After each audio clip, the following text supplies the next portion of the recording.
Hello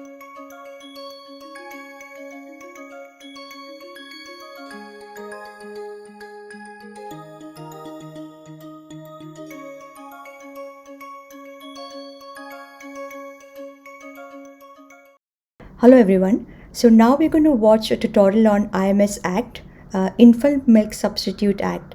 Not many people know about this act, but I think if we understand what is this law, what is this act, we will be able to protect mothers and families from a lot of this formula making companies. There's a lot of advertisement.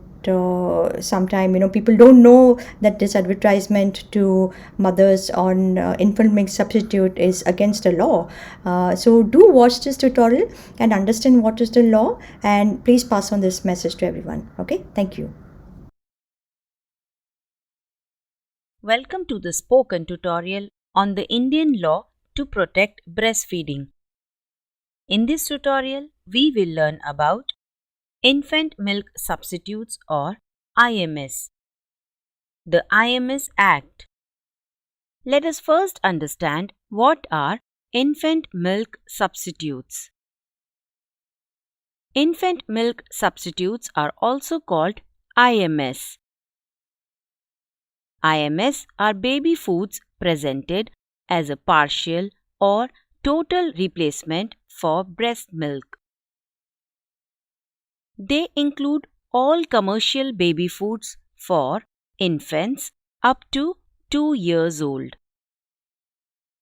In this tutorial, we will refer to IMS as commercial baby foods or baby foods.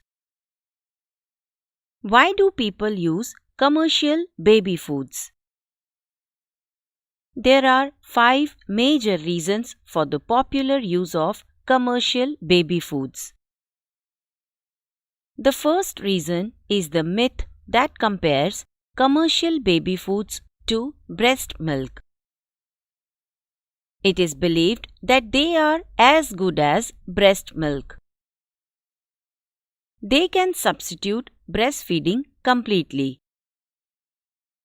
Some uninformed people may believe them to be better than breast milk. This myth is popular because their harms are not known or seen easily. People are not guided about their harmful effects properly. Also, the marketing techniques portray them to be equivalent to breast milk. Even many doctors or healthcare workers are not aware of their harmful effects. They do not know the losses caused by not breastfeeding. Hence, commercial baby foods are not considered dangerous by most people. There is a general social acceptance of commercial baby foods. This applies to feeding bottles and artificial nipples as well. No commercial baby food can be equivalent to breastfeeding. They may imitate the common constituents of breast milk.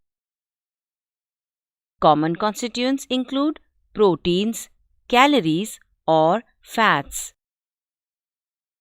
However, they cannot have the numerous constituents of breast milk. Also, breast milk varies for each mother and her baby. Commercial baby foods do not have this quality. They are the same for all mothers and babies. They also do not have the psycho-emotional benefits of breastfeeding. They are very well known to cause undernutrition or obesity. They also cause infectious and non-infectious diseases. These diseases include cardiovascular problems and allergies.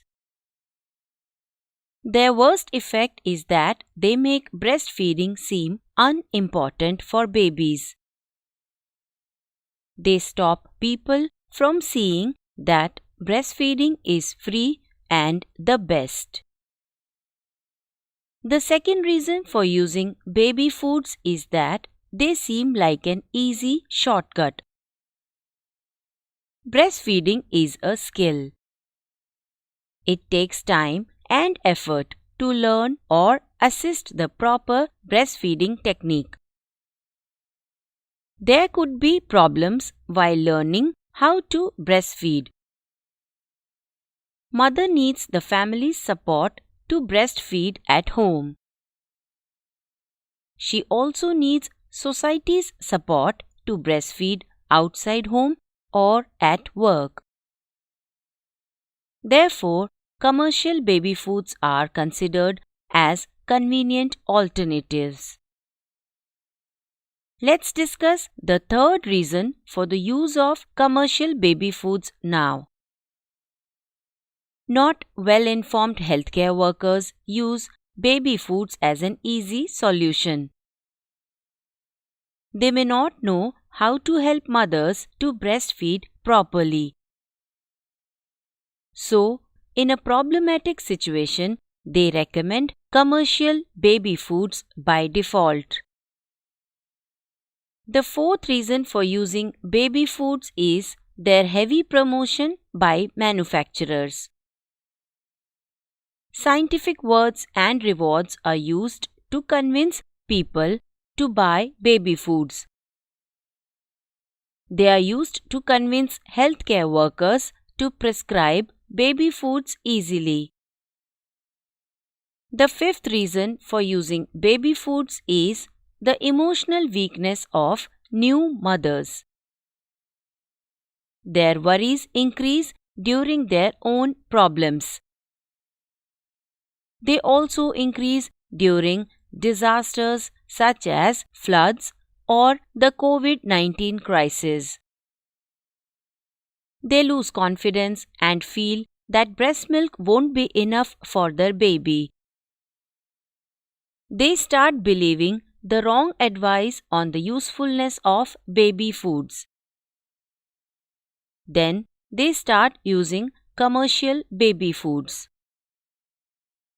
Now let's discuss the history of commercial baby foods promotion briefly. Since its invention, the promotion has made breastfeeding look unimportant. Their companies directly target pregnant or lactating women and health workers. They try to promote baby foods through nutrition or breastfeeding workshops.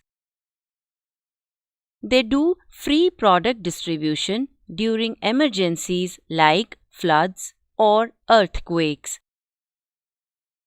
They also try to promote baby foods at grocery stores and medical stores.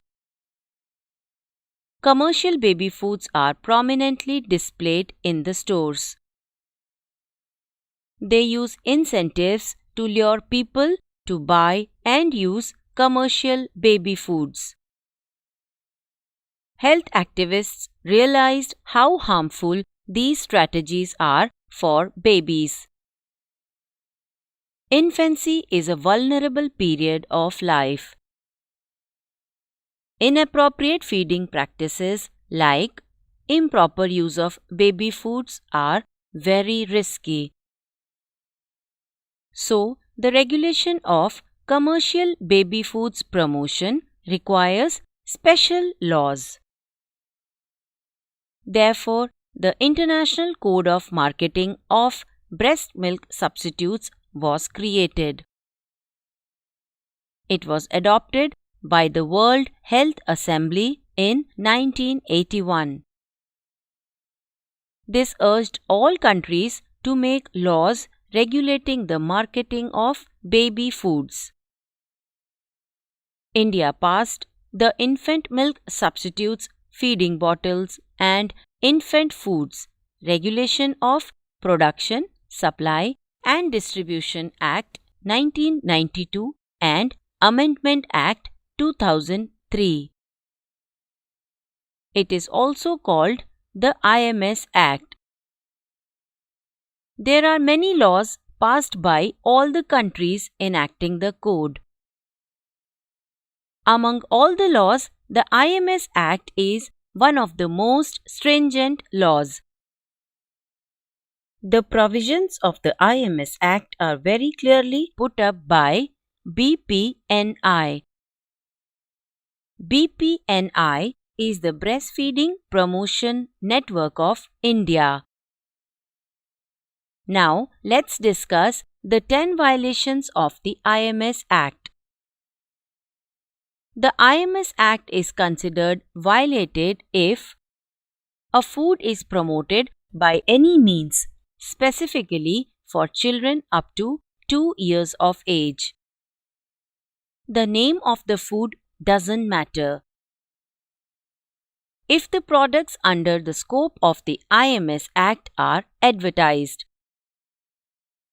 This includes infant milk substitutes, feeding bottles, and infant food. Any ad in any form or any medium violates the IMS Act. It includes TV, newspapers, magazines, journals, radio, SMS advertisements. It also includes social media, billboards, banners, and other advertisements. If the product or its samples are distributed to any person directly. This includes pregnant women or lactating women. If any kind of incentive is offered to use or sell the product. Incentives could be discounts or free gifts, etc. If educational material related to the promotion of IMS is distributed. If the labels of these products carry specific pictures for increasing sales. These pictures could be of mothers, babies, cartoons, graphics, etc. If a hospital, nursing home, chemist shop promotes IMS in any way. This includes displaying placards or posters of IMS companies. If money or gifts are offered to health workers or their family to promote IMS. If an IMS company or its distributor provides direct or indirect contributions. It includes funding for seminars, meetings, conferences, or educational courses. It also includes sponsorships, research grants, or fellowships. Sponsorship of health workers or their associations is also not allowed. If the volume of sales of IMS is the basis for fixing the sales commission. By doing so, the IMS company or its product distributor violates the IMS Act. Please report these violations immediately. To do so, you can use the BPNI Stanpan Suraksha mobile application. This application is very user-friendly. It involves only 2 simple steps to report a violation. When you detect any violation, open the application. Click the tab in the menu Report Promotion of Baby Foods or Feeding Bottles. The reporting page will open. Provide necessary information in the designated columns. Attach any photograph or document if you have. Submit it. Remember, IMS companies may state the benefits of breastfeeding in their ads. However, any such ad still makes a mother doubt her plan to breastfeed. Their ads are designed to sell baby foods to as many mothers as possible. The sooner a mother stops breastfeeding, the more formula is purchased. This is why IMS companies try to make breastfeeding seem unimportant. Breastfeeding is essential for a baby at least until 2 years of age.